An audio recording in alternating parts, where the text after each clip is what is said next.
እንደምን አመሻችሁ ተመልካቾቻችን። በዛሬው በተሰማው አርዕስተ ዜና ሰይፉ ፋንታሁን አለፈ።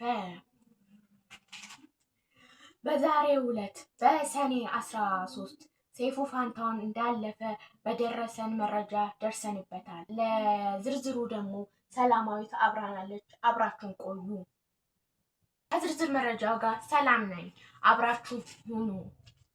ዛሬ ሰይፉ ፋንታሁን በተልካሻ ምክንያት ስኳር ልግዛ በሚል ተልካሻ ምክንያት ከቤት እንደወጣና ከ4 ኪሎ ከቤታችን ፊት ለፊት እንዳለፈ መረጃዎች አሳይቶናል። በዚህም የጫማዎቹን አሻራዎች ለፖሊስ በመስጠታችን አሁን ላይ ሰፈራችን እንደፈመሰ እያየን ነው። ስለሆነም ሰይፉ በማለፉ በጣም ደስተኞች እንደሆነ እንነግራችኋለን። እናም ይህንን ዜና ለወዳጅ ለዘመድ በማድረስ እንድትደሰቱ በአክብሮ ጋብዘናችኋል።